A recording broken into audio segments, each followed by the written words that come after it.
lakukan tanpa tapi, tanpa nanti, tanpa alasan.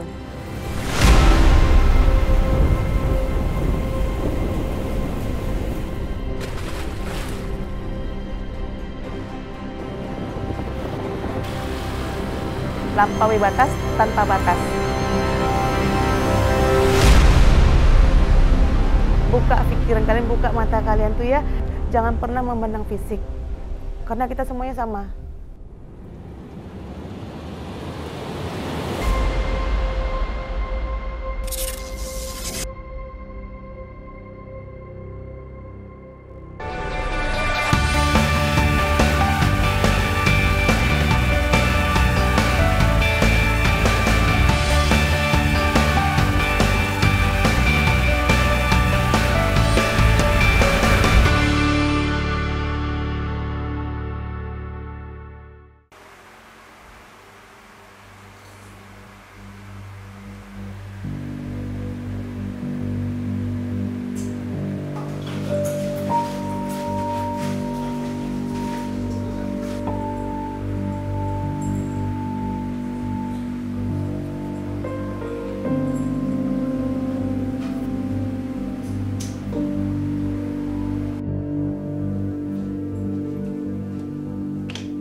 Sebelum patah kaki, saya itu sebagai penari sambil kuliah, sambil nari gitu kan untuk memenuhi kebutuhan harian sebagai mahasiswa lah ya. Nah di situ juga saya bekerja di salon waktu itu. Setelah tamat kuliah, saya menikah, saya membuka sanggar. Nah soalnya saat itu kan kita kan tidak mungkin lagi nih jadi model nih. Kita tidak mungkin jadi model karena umur sudah lewat. Jadi saya di situ buka sanggar. Dari hasil sanggar tadi kita bisa buka studio foto. Terus selain itu kita juga buka salon. Jadi ada 2 cabang di Pontianak dan di Ngabang. Dari cara ngomong, bicara dan lain-lain, cara gerakan tubuh, cara pandangan mata itu semuanya juga memang kita latih karena kan yang namanya di kamera itu kan pasti kan fashion show lah ya, terutama ya kayak model pemilihan duta dan lain-lain. Mata itu kan berpengaruh juga gitu kan. Saat kita ngomong sama orang tiba-tiba jeling lah kan aneh gitu kan, nggak seharusnya. Dari situ itu semuanya kita yang ajarkan. Latihan sanggar itu kebetulan saya kan basic saya kan memang lulusan dari Akademi Bahasa, juga di pariwisata. Nah di situ tuh basic saya udah ada, terus basic saya di salon juga ada untuk make up. Jadi di sanggar itu kita membuka selain saya ngajar nari, saya ngajar attitude, cara jalan dan lain-lain gitu kan. Nah selain itu juga seperti MC, nyanyi, kita ada di situ semuanya merangkum semuanya di situ. Selain juga dancer, kita juga tari daerah seperti tari Dayak atau Melayu gitu. Kalau untuk anak didik yang sepanjang saya melatih cukup berprestasi, juara 1, juara 2, juara 3. Kebanyakan sih kita sih kalau di Pontianak berarti fashion show biasa. Kalau tingkat provinsi itu kita seperti mengikuti duta lingkungan, putri pariwisata, atau kalau biasanya itu kan gawai Dayak, itu kita biasa menurunkan. Baik pengambilan model ataupun pre-wedding ataupun wedding itu semuanya tuh konsep kita tanya dulu sama si klien. Kliennya maunya konsep dari kita atau dari dirinya sendiri. Kebanyakan mereka konsepnya pengennya dari kita. Nah dari situlah kita mikirkan gimana caranya supaya hasil kita tidak sama dengan orang lain. Wajar kalau kita lebih mahal ya, karena kan idenya itu tuh yang mahal. Masalah baju itu urusan saya, masalah ide kreatif itu kakak saya. Abang saya bagian spotnya. Pangdam juga pernah memakai jasa kita. Padahal kan ramai-ramai gitu, datang kita nyantai-nyantai, nggak ada persiapan apa-apa. Tiba-tiba datang komandan gitu kan, datang, ada apa gitu kan. Ternyata hanya untuk minta foto. Yang dari Malaysia, dari Jakarta, datang ke kita hanya untuk foto pre-wedding.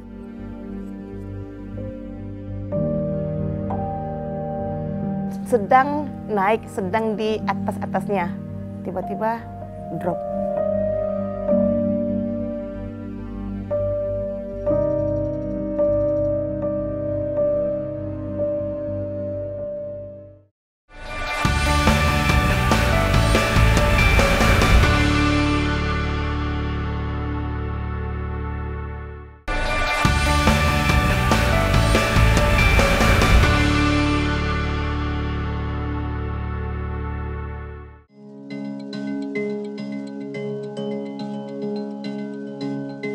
beberapa detik sebelum kejadian.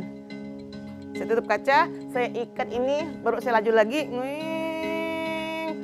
Pas ada ada anjing, dia lewat.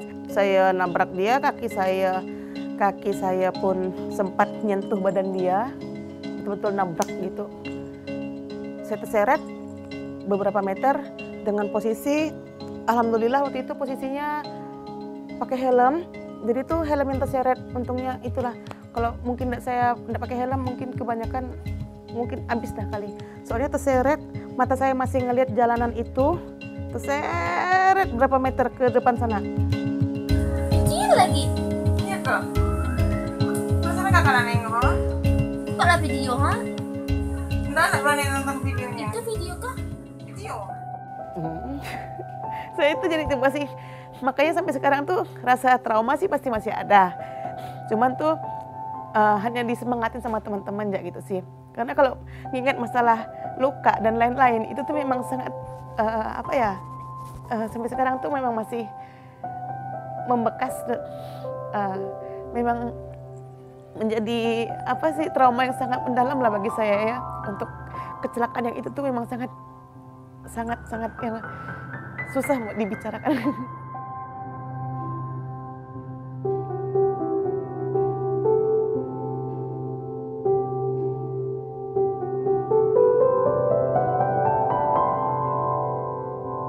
Tahun 2018 kecelakaannya. Tapi sampai sekarang tuh memang kalau udah bahas masalah itu terus kecelakaan, terus yang kaki ini juga masih sampai sekarang masih menanah.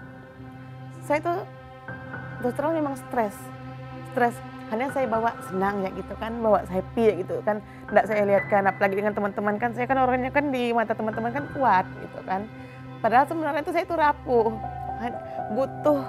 Butuh dukungan juga dari teman-teman yang lain. Cuman tuh saya enggak pengen teman-teman saya tuh melihat kalau saya tuh selemah ini gitu.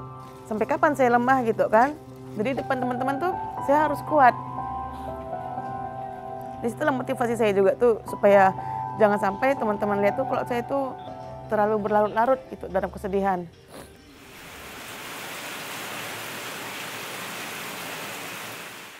Terus dengan kondisi saya yang dikucilkan, di kamar sendirian, tidak ada kawan ngobrol. Jadi wajar waktu itu saya sempat depresi, sampai nyaris gila.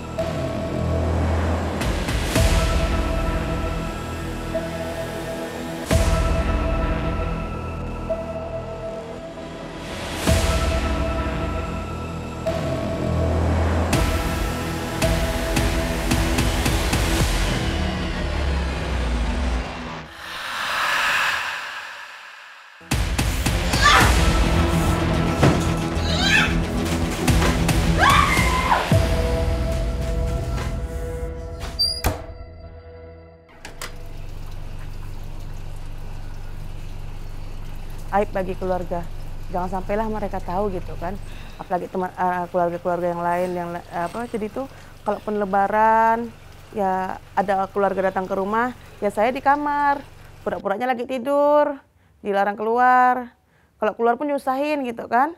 Kalau itu kan belum pandai pakai tongkat nih, jadi tuh ngesot gitu kan, belum bisa pakai tongkat kan, masih belajar gitu kan. Kalau pas lebaran kalau ada tamu atau dan lain-lain tuh dibiarin di kamar sendirian. Terus kalaupun keluar, saya pengen ikut, ya udah di dalam mobil, nggak usah keluar karena malu yang pertama, terus kedua tuh nyusahin, ngerepotin. Ya iyalah kan kalau keluar kan perlu dibopong lagi kan, itu kan ngerepotin, segala macamnya tuh pokoknya bagi mereka tuh saya tuh hanya beban.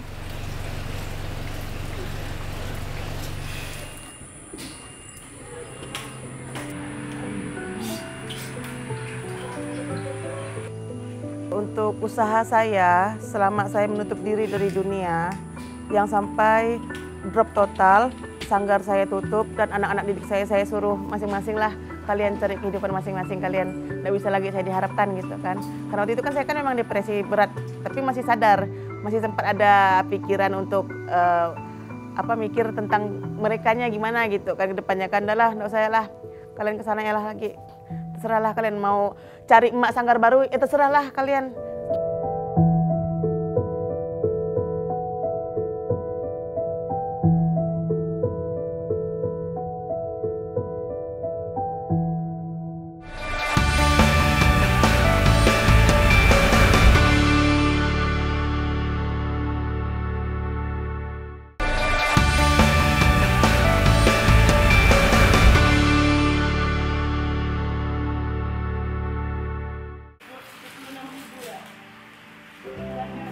Walaupun saya menutup diri dari dunia, saya tidak kehabisan akal untuk tetap mencari cuan. Walaupun saya cuma di kamar, gimana caranya supaya saya juga berpenghasilan. Saya tipe orang yang tidak bisa dan tidak mau bergantung sama orang lain, termasuk sama suami saya sendiri. Tetap saya muter otak. Akhirnya saya jualan online dan lain-lain. Alhamdulillah pesanan lumayan membludak, banyak. Di situ saya tuh udah mulai agak semangat untuk mencari lagi lah rezeki gitu kan. Walaupun saya masih menutup diri dari dunia, tapi saya itu udah mulai lagi. Sampai kapan saya kayak gini gitu kan? Semuanya dilayan.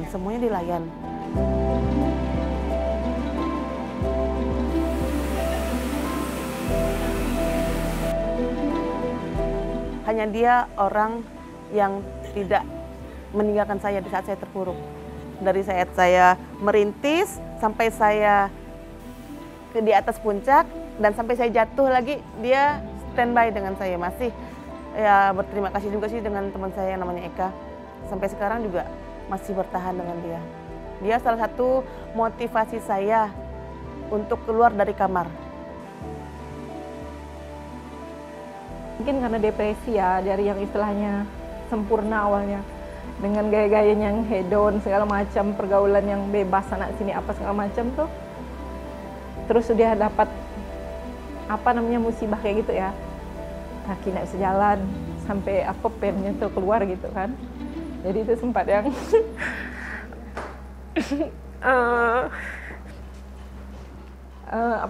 karena saya kan ngerasa dekat gitu kan, jadi ngelihatnya dia kayak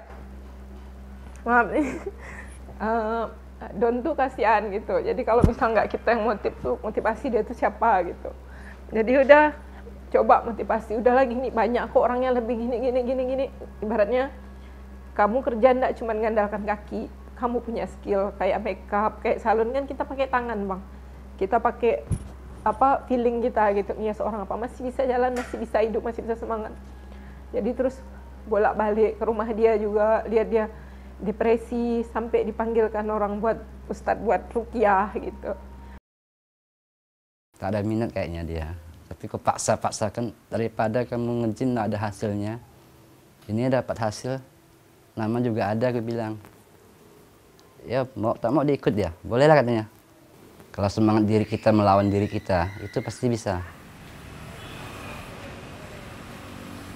Dan bincang-bincang untuk motivasi, cuma waktu itu kan posisinya kan saya kan memang masih belum benar-benar terima kenyataan gitu kan.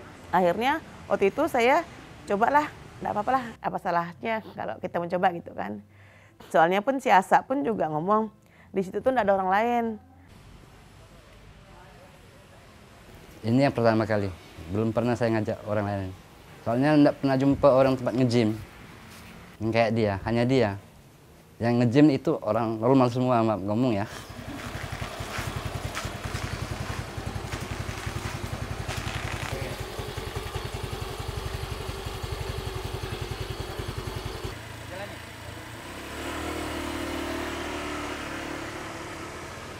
Ada perlombaannya lagi, aku bilang. Perlombaannya apa-apa, banyak aku bilang caburnya. Terserah kamu mau milih yang mana, aku bilang. Aku pertama kali nyarutin dia agak berat. Ujung-ujung dia tolak peluru. Badan saya tinggi, cukup postur saya memang pas ini untuk ke cabur atletik. Nah, jadi saya di situ tuh dipindahkan karena kan memang masih baru kan, belum ada apa-apanya juga kan. Jadi masih bisa pindah-pindah. Karena saya powernya juga udah dapat diangkat berat, melihat postur tangan saya juga lumayan untuk di bidang atletik. Karena kalau di bidang angkat berat itu kan yang lebih bagus tangan pendek. Jadi sedikit langsung nyampai. Kok saya kan nyampainya panjang gitu kan, kelamaan. Nah, jadi itu memang saya dialihkan ke cabur atletik. Nah, disitulah makin ketemulah sama teman-teman yang lain.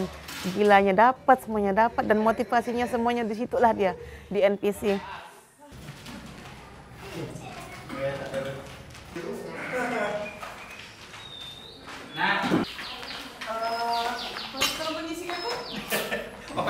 Maaf ya. Kalau dulu kan lebih banyak ngeluh ya, sekarang tuh udah nggak pernah dengar keluhan. Aku nih gini, udah nggak pernah. Maka saya pun sempat kaget, dia udah bisa sampai ke Papua waktu itu. Setelah saya pergi ke Papua, ikut Peparnas 2021, di situ saya ngelihat semuanya dengan berbagai macam ragam yang fisik yang seperti apa gitu kan. Habis itu saya udah bisa bertemu dengan orang lain kayak model di bandara, di mana gitu kan semuanya kan. Nah, dari situ mulai terbiasa sampai saya balik ke sini, saya makin terbiasa lagi, makin termotivasi, disitulah saya bangkit.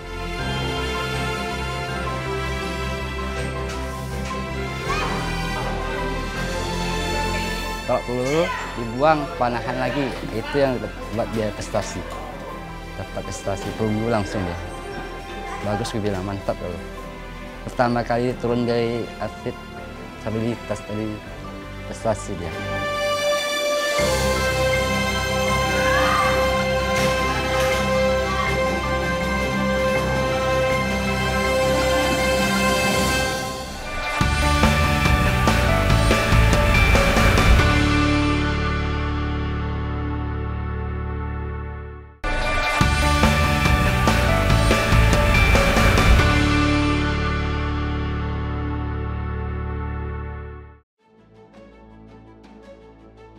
Tolak peluru, lempar lembing, sama cakram semuanya saya ikutin.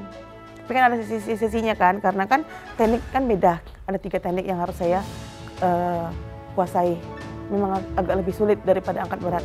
Angkat berat cuma 1, udah gitu kan. Walaupun banyak teknik yang harus dikerjakan, tapi itu cuma 1. Kalau ini kan 3, memang agak susah sih.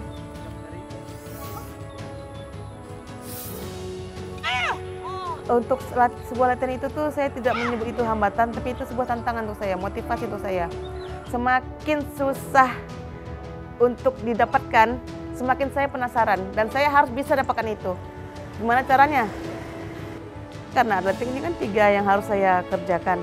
Emang sangat lebih susah, sangat susah, tapi gimana caranya? Saya pasti bisa, saya pasti bisa. Kalau di dalam diri sama pikiran kita, aduh susah ya, bakal susah. Tapi kalau di dalam diri kita, aku pasti bisa, insya Allah pasti bisa. Ibaratnya kalau kita ingin sukses, jadilah pelaku, jangan jadi penonton. Kerjakan tanpa tapi, tanpa nanti, dan tanpa alasan.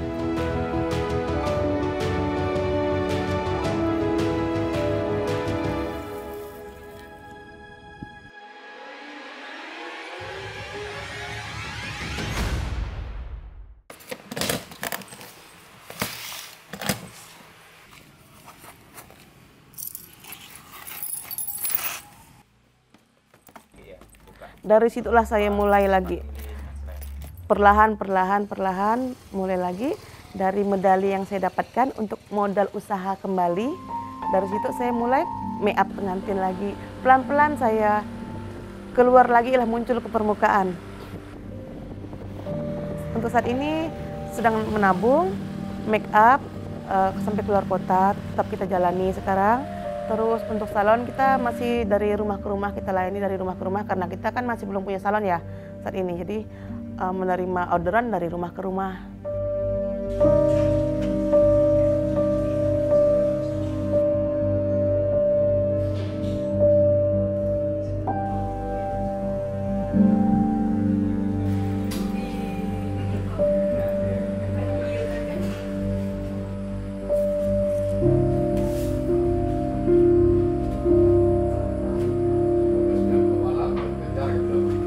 Kepalanya agak di sedikit, ada.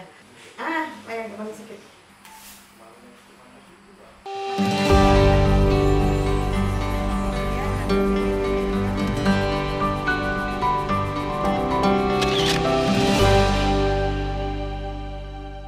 Kebetulan saat ini karena sekarang dunia saya sudah difabel, jadi teman-teman difabel lah yang lebih saya tarik. Karena kenapa? Saya berpikir gini, kalau kalian yang normal, kalian bisa cari cuan sendiri, kalian bisa usaha sendiri. Sementara apa salahnya kita berdayakan dulu nih teman-teman yang di dekat kita nih, yang tidak punya penghasilan dan lain-lain. Apalagi terutama kayak normal bisa kerja di kantoran dan lain-lain, di toko dan lain-lain gitu kan.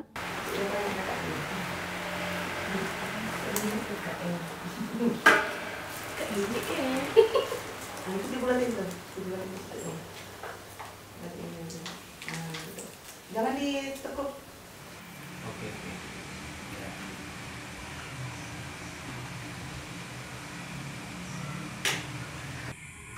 Jauh banget jauh. Jangankan dari keluarga, dari anak saya pun jauh, dari suami saya pun jauh. Sekarang saya memang lebih mementingkan, lebih memikirkan soal keluarga. Jadi saya cari uang nih untuk mereka gitu. Kalau dulu kan saya cari uang untuk siapa? Untuk diri saya sendiri, untuk hura-hura, foya-foya dengan teman-teman. Oh kasih. Yang akhirnya meninggalkan saya. Teman-teman yang dulunya yang udah akhirnya meninggalkan saya untuk apa gitu kan? Kok sekarang saya lebih berjuang tuh ya memang untuk anak, untuk masa depan anak. Kesehatan itu lebih penting.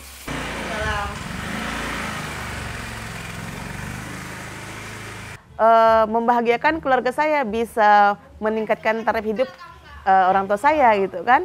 Yang jadi semangat saya kan orang tua saya bisa membahagiakan dia.